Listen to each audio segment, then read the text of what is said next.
CK ടോക്സിന്റെ മറ്റൊരു football ടോക്കിലേക്ക് എല്ലാവർക്കും ഒരിക്കൽ കൂടി സ്വാഗതം.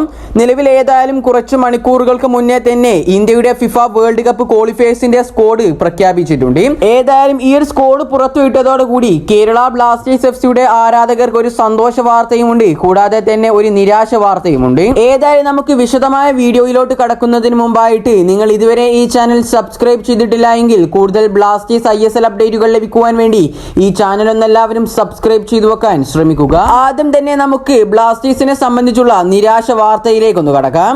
നമുക്കറിയാം പ്രീതം കോട്ടാലും KP രാഹുലും കൂടാതെ തന്നെ ഇഷാൻ പണ്ഡിതയും ഇന്ത്യ സ്ക്വാഡിൽ ഉണ്ടായിരുന്ന ഒരു താരങ്ങളാണ്. പക്ഷെ കുറച്ച് മണിക്കൂറുകൾക്ക് മുമ്പ് ഇന്ത്യയുടെ പുതിയ സ്ക്വാഡ് പ്രഖ്യാപിച്ചപ്പോൾ അതിൽ പ്രീതം കോട്ടാലും കൂടാതെ തന്നെ KP രാഹുലും ഇഷാൻ പണ്ഡിതയും ഇല്ല. ഈ ഒരു പുതിയ സ്ക്വാഡിൽ നിന്നും ഈ മൂന്ന് താരങ്ങളെയും ഒഴിവാക്കിയിട്ടുണ്ട് എന്ന് KBFC എക്സ്ട്രാ എന്ന ട്വിറ്റർ പേജ് നേരത്തെ റിപ്പോർട്ട് ചെയ്തിട്ടുണ്ട്. ആ ഒരു റിപ്പോർട്ടിൽ പ്രധാനമായും പറയുന്നത് പ്രീതം കോട്ടാൽ, രാഹുൽ KP, ഇഷാൻ പണ്ഡിത എന്നിവരെ ഫിഫ ക്വാളിഫയേഴ്സിനുള്ള ഇന്ത്യൻ ടീമിൽ നിന്നും ഒഴിവാക്കിയിട്ടുണ്ട് എന്നാണ്. ഇത് ഏതായാലും ബ്ലാസ്റ്റേഴ്സ് ആരാധകരെ സങ്കടത്തിലാക്കുമെന്നുണ്ടെങ്കിലും മറ്റൊരു സന്തോഷ വാർത്ത കൂടി പുറത്തേക്ക് വിട്ടിട്ടുണ്ട് KBFC എക്സ്ട്രാ എന്ന ട്വിറ്റർ പേജ്.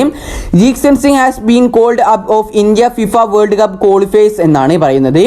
ജീക്സൺ സിംഗ് എന്ന കേരള ബ്ലാസ്റ്റേഴ്സ് എഫ്സിയുടെ മധ്യനിര അടക്കി ഭരിക്കുന്ന സൂപ്പർ താരം ഇന്ത്യയുടെ ഫിഫ വേൾഡ് കപ്പിലെ ക്വാളിഫയേഴ്സ് സ്ക്വാഡിൽ ഉൾപ്പെട്ടിട്ടുണ്ട് എന്നാണ് ഈ ഒരു റിപ്പോർട്ടിൽ പറയുന്നത്. ഏതായാലും ഇത് കേരള ബ്ലാസ്റ്റേഴ്സ് എഫ്സി ആരാധകരെ സംബന്ധിച്ചിടത്തോളം വളരെയധികം സന്തോഷം നൽകുന്ന ഒരു വാർത്ത കൂടിയാണ്. ഏതായാലും നമുക്ക് ഇന്ത്യയുടെ ആ ഒരു പുതിയ സ്ക്വാഡിനെ ഒന്ന് പരിചയപ്പെടാം. ഗോൾ കീപ്പേഴ്സ് ആയിട്ടുള്ളത് ഗുർപ്രീത് സിംഗ്, അമരേന്ദർ സിംഗ്, വിശാൽ ഗേറ്റ് എന്നിവരാണ്.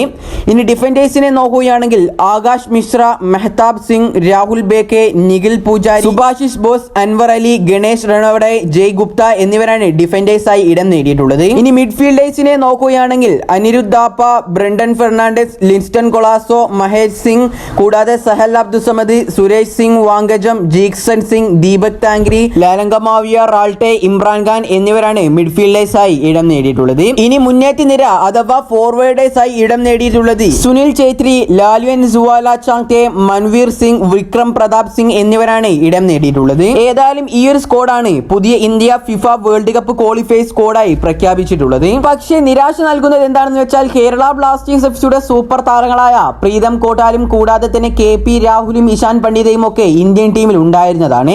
അവരെ ഇപ്പോൾ ഏതായാലും പുറത്താക്കിയിട്ടുണ്ട്. ഏതായാലും ഇതിനെക്കുറിച്ചുള്ള നിങ്ങളുടെ അഭിപ്രായങ്ങൾ നിങ്ങൾ താഴെ കമന്റായി രേഖപ്പെടുത്താൻ മറക്കാതിരിക്കുക. ഏതായാലും ഈ ഒരു വീഡിയോ ഇവിടെ വെച്ച് അവസാനിപ്പിക്കുന്നു. കൂടുതൽ ISLനെ കുറിച്ചും കേരള ബ്ലാസ്റ്റേഴ്സിനെ കുറിച്ചുമുള്ള അപ്ഡേറ്റുകൾ ലഭിക്കുവാൻ വേണ്ടി ഈ ചാനൽ ഒന്നെല്ലാവരും സബ്സ്ക്രൈബ് ചെയ്ത് ബെൽ ഐക്കൺ എനേബിൾ ചെയ്ത് വെക്കാൻ ശ്രമിക്കുക. അപ്പോൾ അടുത്തൊരു അപ്ഡേറ്റുമായി വീണ്ടും വരാം. Good bye.